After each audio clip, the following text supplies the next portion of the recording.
কামপুৰত বানৰ পিছতেই কপিলী খহনীয়াই চিন্তিত কৰি তুলিছে নৈপৰীয়া ৰাইজক। ঠিকাদাৰৰ গাফিলতিৰ বাবেই কামপুৰৰ বৰচুঙত খহি গ'ল কোটিটকীয়া কপিলীৰ শিলবান্ধ, যাৰ বাবে শংকিত হৈ পৰিছে নৈপৰীয়া ৰাইজ।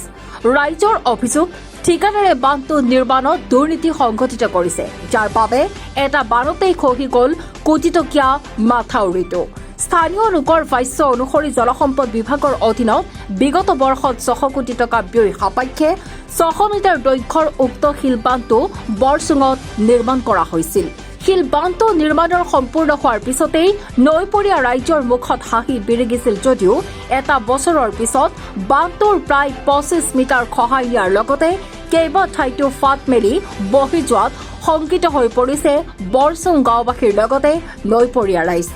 নিৰ্মাণৰ এটা বছৰ পিছতেই শিলৰ বান্ধটো কিয় খহিব লগা হৈছে বুলি প্ৰশ্ন উত্থাপন কৰি স্থানীয় ৰাইজে নিৰ্মাণৰ সময়ত অনিয়ম সংঘটিত হোৱাৰ অভিযোগ উত্থাপন কৰিছে।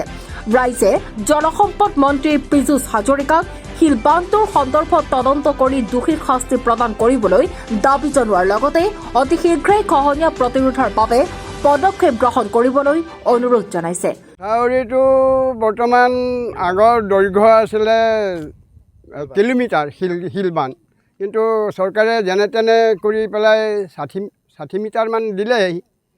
60 মিটাৰ দিয়াত বেয়া পোৱা নাই, দেখাটো যোৱা বছৰ কৰিছিলে, দেখাটো বেয়া দেখা নাই। কিন্তু এতিয়া এটা বানপানী আহোঁতে দেখোন আজি এইটো বছৰ 24 চনত দেখিছোঁ খহি আছে। সেইফালৰ পৰা নেট নেকাটিলে দেখোন গোটেই সোপা শিলেই খহি আহিব আৰু গোটেই ৰাস্তাই নাইকিয়া হৈ যাবগৈ। তাকে চৰকাৰৰ ওচৰত আমি কৰৰ প্ৰতি অনুৰোধ জনাইছোঁ যে অতি সোনকালে ইয়াৰ বিহিত ব্যৱস্থা কৰে যেন। আৰু যোৱা বছৰ যিবিলাকৰ দায়িত্ব লোৱা আছিল সেই ব্যক্তিকেইজনকো আমাৰ বেছি প্ৰয়োজন।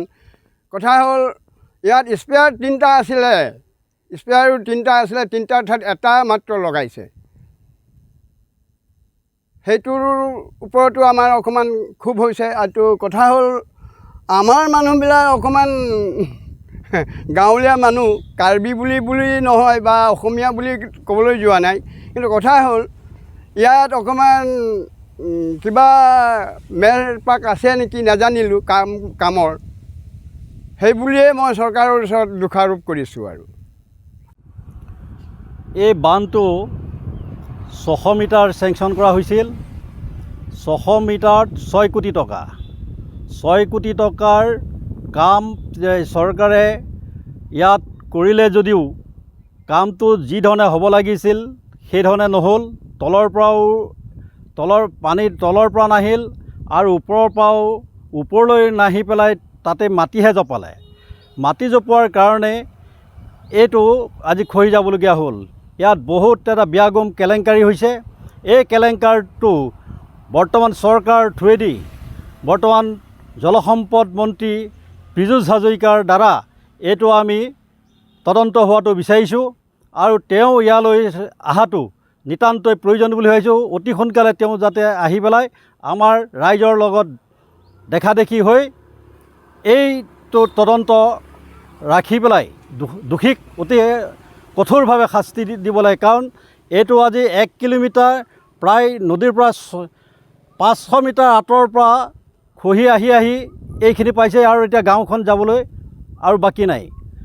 গতিকে এই গাঁওখন বচাবৰ কাৰণেই, ৰাস্তা বচাবৰ কাৰণেই, জনসাধাৰণক বচাবৰ কাৰণেই এইটো চৰকাৰ বিশেষভাৱে তদন্ত কৰি ইয়াৰ বিহিত ব্যৱস্থা লৈ আমাক ৰাইজক নিৰাপত্তা দিবৰ কাৰণে আমি অনুৰোধ জনালোঁ। বৰ্তমান পীযুষ হাজৰিকাদেৱৰ জলসম্পদ মন্ত্ৰীৰ যিটো আমি ভাষণ শুনো, কিন্তু ভাষণৰ মতেদি কামবিলাক আমি নেদেখোঁ। গতিকে তেওঁৰ বিভাগটোত ইমান বিয়াগম কেলেংকাৰী কেনেকৈ হৈছে আমি নাজানো।